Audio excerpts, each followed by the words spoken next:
그땐 그 말만 안 했어도 지금 이렇게 외롭진 않았을 텐데. 노을 진 벤치에 앉아 계시던 어르신이 조용히 제게 그렇게 말씀하셨어요. 손에는 오래된 흑백 사진 한 장, 그리고 옆엔 다 마시지 못한 커피캔이 놓여 있었죠. 그날 그 말이 제 마음에 깊이 남았습니다. 그리고 문득 이런 생각이 들었어요.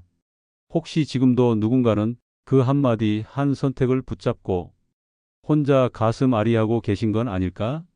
사실 나이가 들수록 사람은 무엇을 더 채우느냐보다 무엇을 놓지 못하느냐에 따라 인생의 무게가 달라지는 것 같습니다. 저는 대전에 사는 67세 김광수입니다. 12년째 유품 정리사로 일하며 수많은 삶의 끝자락을 함께 정리해 왔습니다. 그 일을 하면서 배운 게 하나 있습니다. 살면서 우리가 정말 무겁게 안고 가는 건 돈이나 물건보다도 말하지 못한 후회, 풀리지 않은 관계, 내려놓지 못한 감정이라는 걸요. 오늘 이 영상을 끝까지 보시면 단지 짐을 덜어내는 법이 아니라 오래 묵은 후회에서 벗어나는 법, 자녀와의 멀어진 관계를 다시 회복하는 방법, 그리고 무엇보다 내 삶의 마음 중심을 되찾는 길을 분명히 발견하실 수 있을 겁니다. 사람들은 말합니다. 나이 들면 편해진다고요. 하지만 그건 아무거나 품고는 안 되는 일입니다. 지금이라도 놓아야 할 것들이 분명히 있습니다. 그게 무엇인지, 어떻게 내려놓을 수 있는지 지금부터 하나씩 함께 짚어가 보겠습니다. 이 이야기가 당신 삶에 조용한 변화의 바람이 되길 바라며 좋아요와 구독, 알림 설정으로 저와 함께 이 길을 걸어가 주세요. 그럼 이제 가장 먼저 놓아야 할 것 하나부터 말씀드릴게요. 바로 지나간 일에 계속 마음을 빼앗기는 겁니다. 서울 은평구에 사시는 68세 김윤자 어르신. 어르신 댁에 갔을 때 작은 방구석에 서랍장이 하나 보였어요. 그 안에는 돌아가신 남편의 편지며 자녀들과 다투던 시절을 적은 일기장들이 가득했죠. 어르신은 그걸 자주 꺼내 읽으셨어요. 그때 내가 왜 그 말을 했을까? 그 일은 내가 참았어야 했는데. 혼잣말을 하며 시간을 보내고 계셨죠. 그 모습이 저는 참 낯설지 않았습니다. 저 역시 형의 방을 정리하며 사진 한 장 들여다보며 끝없이 후회했던 사람이거든요. 그런데요, 언젠가 깨달았습니다. 그 기억은 간직할 수 있지만 오늘을 붙잡고 살 수는 없다는 걸요. 김 어르신께 조심스레 말씀드렸습니다. 그 일기장들 너무 아끼신다면 지금 살아있는 자녀에게 그 마음을 전해보시는 건 어떨까요? 그 말씀을 드린 지 몇 달 뒤 어르신은 복지관 글쓰기 모임에 나가게 되셨고 지금은 손주에게 편지를 써 보내며 조금씩 마음을 풀어가고 계십니다. 어르신은 이렇게 말씀하셨어요. 이제는 그때보다 앞으로 내가 어떤 사람으로 남을지가 더 중요해진 것 같아요. 그걸 보며 저도 다시 느꼈습니다. 우리가 계속 품어야 할 건 과거의 잘못이 아니라 오늘 전할 수 있는 진심이라는 걸요. 그리고요, 생각보다 많은 분들이 이 다음으로 손에 꼭 쥐고 놓지 못하는 게 하나 더 있더라고요. 그게 뭐냐면 아직 쓸 수 있다며 계속 쌓아두는 물건들이에요. 경기도 안성에 사시는 73세 박명자 어르신 댁에 정리하러 갔던 날이 생각납니다. 집에 들어서자마자 다용도실, 거실 구석, 장롱 위까지 플라스틱 용기, 고장난 전자제품, 유통기한이 지난 식료품들이 쌓여 있었어요. 이거 다 아직 쓸 수 있어. 언젠가 꼭 필요할지 모르니까. 어르신은 그렇게 말씀하시더군요. 하지만 자세히 보니 그 언젠가는 이미 10년 넘게 오지 않은 시간이었고 그 물건들은 어르신의 하루를 조금씩 더 불편하고 무겁게 만들고 있었습니다. 제가 조심스럽게 여쭈었어요. 혹시 이 물건들 때문에 청소가 어렵거나 마음이 불편하신 적 없으셨어요? 어르신은 한참을 생각하시다가 조용히 말씀하셨습니다.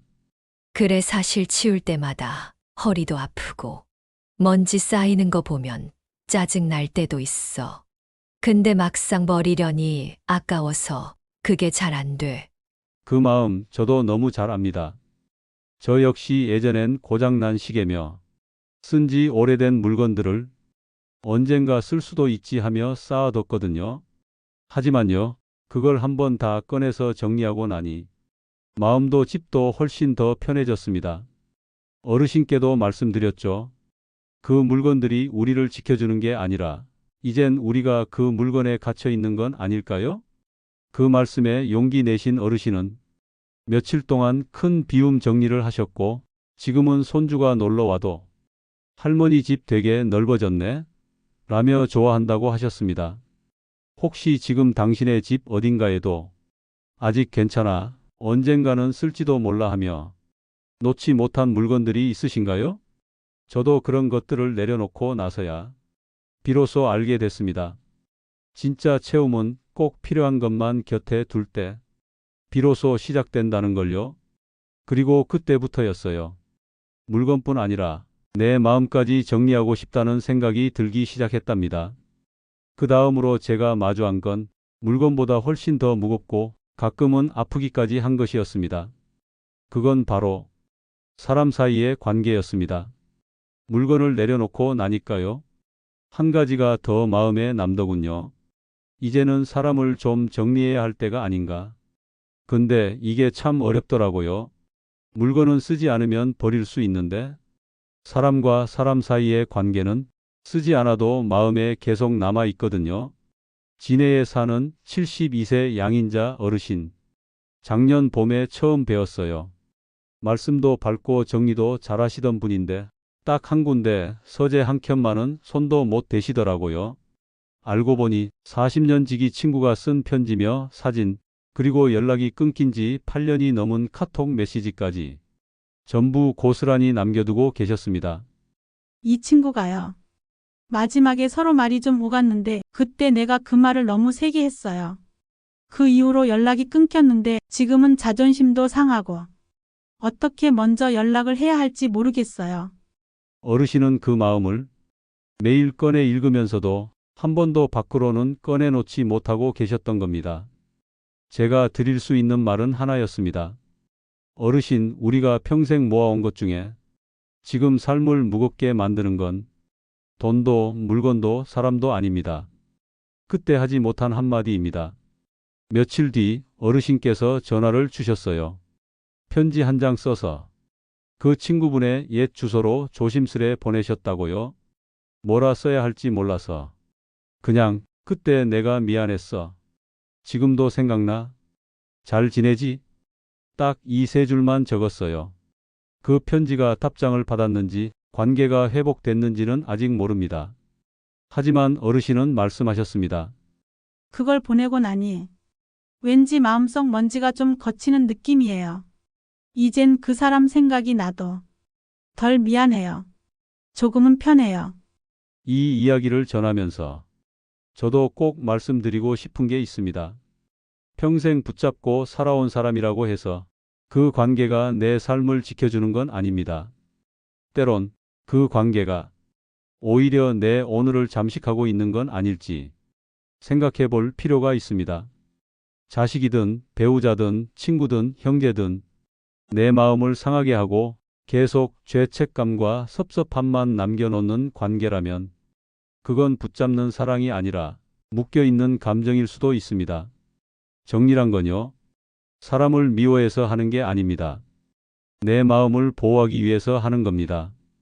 혹시 지금 그 사람 생각만 하면 답답하고 목 한켠이 쿡쿡 막히는 느낌 드는 분이 계신가요? 그렇다면 지금이 그 마음을 조금은 풀어낼 때일지도 모릅니다. 그리고요, 이 관계보다도 더 풀기 어려운 게 하나 있습니다. 그건 바로 나 자신에게 너무 가혹해지는 마음입니다. 사람이 사람에게 가혹한 건 참 아픈 일인데요. 더 안타까운 건 그 누구보다 자기 자신에게 가장 가혹하게 굴고 있는 분들을 생각보다 많이 만나게 된다는 겁니다. 한 번은 대구에 사는 75세 정용규 어르신 댁에 정리를 갔을 때였어요. 어르신은 말씀은 잘 안 하셨지만 물건 하나하나를 치우실 때마다 혼잣말처럼 이런 말을 하셨어요. 아유, 이걸 왜 샀지? 괜히 낭비만 했네. 내가 그때 왜 그런 선택을 했을까? 참 멍청했지? 말투는 담담했지만 그 안에 담긴 자책과 후회의 무게는 방 안 공기처럼 무겁게 느껴졌습니다. 제가 조심스럽게 말씀드렸습니다. 어르신, 지금 그때의 기억 속의 나를 계속 혼내고 계신 것 같아요. 어르신은 한참을 말없이 계시다가 고개를 툭 떨구시며 작게 이렇게 말씀하셨어요. 사실 지금 생각하면 그땐 어쩔 수 없었어요. 근데 마음이 계속 나를 놓아주질 않아요. 그게 참 괴롭네요. 그 말을 듣고 저도 마음이 뭉클했습니다. 많은 분들이요, 이미 충분히 잘 살아오셨습니다. 실수도 하고 상처도 주고받고 어쩌면 후회할 선택도 몇 번쯤 있었겠죠. 하지만 그 모든 건 그 순간 당신이 할 수 있는 최선을 다한 결과였다고 저는 믿습니다. 과거의 내가 지금의 나보다 못한 존재가 아니고 지금의 내가 그때보다 더 나은 존재도 아닙니다. 그저 같은 인생의 길 위에서 다른 계절을 지나온 나일 뿐이에요. 스스로를 향해 던지는 말 한마디, 그 말투가 다정해지는 순간부터 인생이 바뀐다는 걸 저는 많은 어르신들의 삶을 보며 느꼈습니다. 그래서 저는 종종 이런 질문을 드려요. 당신은 다른 사람에겐 그렇게 따뜻하면서 왜 자기 자신에게는 그토록 야박하신가요? 혹시 지금 당신 마음속에도 혼자만 알고 있는 자책의 말이 있다면 이제는 그 마음도 조금은 쉬어가게 해주셔야 하지 않을까요? 그리고요, 이 마음을 풀기 위해 꼭 함께 정리해야 할 게 하나 더 있습니다. 당연하다고 여겼던 일상 속의 고정된 생각들, 그 생각들이 의외로 우리 삶을 꽉 틀어지고 있다는 걸 아시나요? 다음 이야기에서는 그 고정관념이 어떻게 인생을 조용히 묶어버리는지에 대해 함께 이야기 나눠보겠습니다. 살면서 마음이 괴로운 순간들이 참 많죠. 그럴 땐 누구나 원인을 밖에서 찾기 마련이에요. 남편이 이해를 못 해줘서 그래. 자식들이 너무 매몰차서. 요즘 세상이 너무 각박해서 그래. 그런데요, 어르신들과 이야기를 나누다 보면 정말 마음을 힘들게 만드는 건 생각보다 가까운 곳에 있더라고요. 바로 자신 안에 굳게 자리 잡은 고정된 생각들입니다. 전주에 사는 69세 정혜경 어르신. 늘 깔끔하고 반듯한 인상을 가진 분이셨어요. 정리도 잘하시고 주변도 참 단정하게 정돈해 두셨더라고요. 그런데 딱 하나, 요가 매트를 꺼내놓고도 한 번도 펴보시질 않았어요. 제가 물었어요. 어르신, 요가 하시려고 준비하신 거예요? 그랬더니 이런 말씀을 하시더군요. 그냥 사놨지 뭐. 이 나이에 뭘 또 배워. 나이 들면 그냥 조용히 살아야지. 그 말을 듣고 저는 잠시 말이 막혔습니다. 왜일까요? 나이 들면 뭘 시작하면 안 된다는 말. 그건 누가 정한 건가요? 언제부터? 내 나이라는 이유만으로 무언가를 시작조차 못하는 사람이 되어버린 걸까요? 혹시 당신도 이 나이에 무슨, 그건 젊을 때나 하지, 나답지 않게 그런 생각에 스스로를 가두고 있진 않으신가요? 잠깐만요. 이건 꼭 드리고 싶어요. 진짜 나답게 산다는 건요, 세상의 기준이 아니라 내 마음이 가는 쪽으로 가는 겁니다. 남들이 뭐라 하든 배우고 싶으면 배우는 거고, 가고 싶으면 가보는 거고, 시작하고 싶으면 지금이 딱 좋은 타이밍일 수 있습니다. 정혜경 어르신도 그 뒤로 한 달에 한 번 동네 문화센터에서 요가 수업을 듣기 시작하셨어요. 허리도 덜 아프고 사람들과 대화하는 시간이 생기면서 식사도 더 맛있게 드신다고 하셨어요. 그리고요, 이런 말씀도 해 주셨습니다. 내가 할 수 있는 게 아직 있다는 게 요즘은 제일 기분 좋아요. 그 얘기를 듣고 저는 느꼈어요. 고정관념은 결국 내가 나를 가둬놓는 벽이더라고요. 그 벽, 지금이라도 부숴도 괜찮습니다. 혹시 지금 마음속에서 그래도 난 안 돼, 그런 생각이 툭 튀어나오셨나요? 그렇다면 이 말 꼭 전하고 싶어요. 안 되는, 그냥 지금까지 한 번도 해본 적이 없었다는 뜻일지도 모릅니다. 이제는 한 번쯤 해보는 쪽으로 삶을 움직여 보셔도 괜찮지 않을까요? 그리고요, 이제 다음은 정말 중요한 이야기로 넘어가야 할 것 같습니다. 그동안 말씀드렸던 것보다 조금 더 현실적이고 어쩌면 가장 정리하기 어려운 돈에 대한 이야기입니다. 이제 돈 이야기를 좀 해보겠습니다. 가장 많이 듣는 말이 있어요. 내가 죽으면 자식들 다 가져갈 텐데 그래도 난 못 써. 혹시 몰라. 불안하니까. 충분히 이해합니다. 노후의 가장 큰 불안 중 하나는 돈이 언제까지 있을 수 있을까 하는 두려움이니까요. 하지만요, 제가 유품 정리를 하면서 가장 자주 보게 되는 장면 중 하나는 끝까지 손에 쥐고 놓지 못한 채, 정작 자신은 한 번도 써보지 못한 채 남겨진 통장, 현금, 보험 서류들입니다. 충북 충주에 사시는 74세 남기철 어르신을 기억합니다. 작은 아파트 한 칸에서 혼자 지내시던 분인데요. 가구는 20년 넘은 낡은 장롱 하나, 가전제품은 다 고장 나 있었고, 심지어 냉장고 안에는 유통기한 지난 찌개 2통뿐이었어요. 근데요, 책상 서랍 안에서 현금이 다발로 3천만 원이 나왔습니다. 왜 쓰지 않으셨어요? 제가 물었습니다.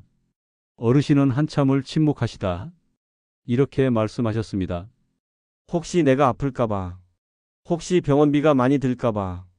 혹시. 그 혹시가 끝이 없더라고.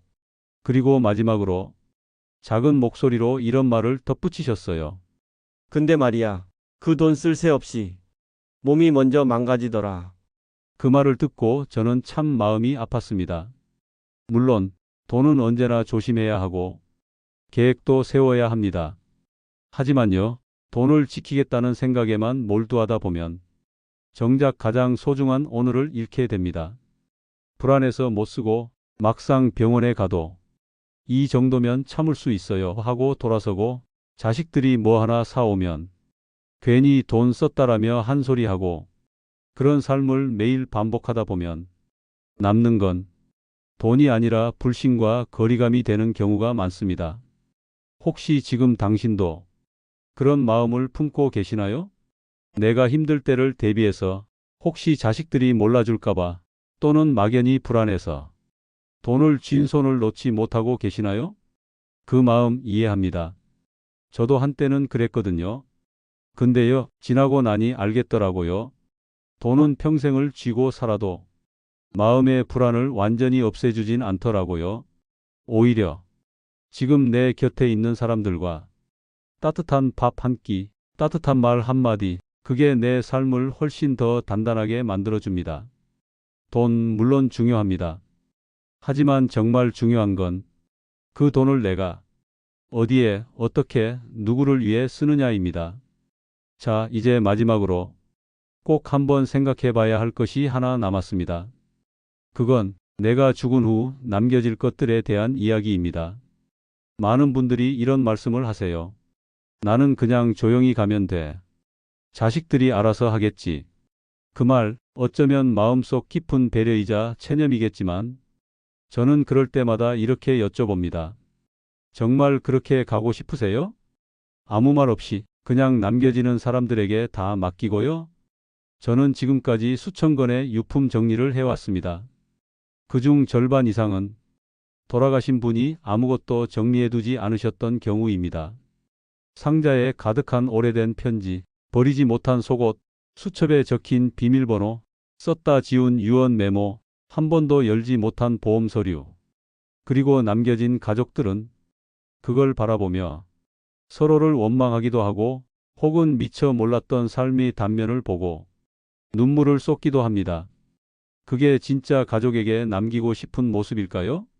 경남 창녕에 사는 71세 조영남 어르신은 부인을 떠나보낸 후에야 그 정리의 무게를 깨달으셨다고 했습니다. 진짜 아무것도 모른 채 방 한 칸을 치우는데 아내가 어떤 삶을 살았는지가 거기 다 담겨 있더라고요. 근데 그걸 아무 준비 없이 내가 해야 했다는 게 참 미안했어요. 그 뒤로 어르신은 본인의 물건 하나하나에 손을 대기 시작하셨습니다. 자식들에게 남기고 싶은 이야기, 자신이 어떤 삶을 살아왔는지 적어두는 작은 노트를 만들기도 하셨고요. 그 모습을 보며 저는 정말 큰 울림을 받았습니다. 정리는 죽음을 준비하는 게 아니라 남은 삶을 단정하게 살아내는 선물이 될 수 있구나. 자식들에게 부담을 주지 않기 위해 내가 살아온 삶을 조용히 따뜻하게 마무리하기 위해 지금부터라도 하나씩 꺼내보는 겁니다. 물건, 기록, 기억, 그리고 마음까지 남기지 말아야 할 것과 꼭 남겨야 할 것을 천천히 가려보는 겁니다. 이건 결코 슬픈 일이 아닙니다. 오히려 내가 떠난 자리에도 따뜻함을 남길 수 있는 가장 아름다운 준비일지도 모릅니다. 그리고 이 7가지 이야기를 이렇게 끝까지 함께해 주신 당신께 이 말을 꼭 드리고 싶습니다. 지금까지 함께 나눈 7가지 이야기, 혹시 그중 하나라도 당신 마음 한구석에 가만히 내려앉았나요? 과거에 매달리던 마음, 버리지 못한 물건, 풀지 못한 관계, 자신을 향한 자책, 내 안에 굳어버린 생각들, 놓지 못한 돈, 그리고 정리되지 않은 삶의 끝자락. 이 모든 건 누구나 안고 살아가는 인생의 무게입니다. 하지만 그 무게를 조금씩 내려놓는 연습을 하다 보면 어느 순간 내가 걷는 길에 조용한 바람이 불어오기 시작합니다. 숨통이 트이고 시선이 가벼워지고 말투가 부드러워지고 그리고 사람이 따뜻해집니다. 노후는요, 늙는 시간이 아니라 비워지는 시간이고 가벼워지는 시간이며 무르익어가는 인생이자 다시 내 삶을 온전히 살아가는 시간이라고 저는 믿습니다. 오늘 이야기가 당신의 마음에도 작은 바람 하나 불어넣었다면 그걸로 저는 참 감사합니다. 저는 앞으로도 이 길 위에서 당신과 함께 걷고 싶습니다. 마음을 다해 더 좋은 이야기로 찾아오겠습니다. 당신의 마음에 바람을 불어넣는 이야기, 신바람 지혜 길이었습니다. 영상이 마음에 닿으셨다면 구독과 좋아요, 알림 설정으로 우리의 이 길 함께 이어가 주세요. 고맙습니다.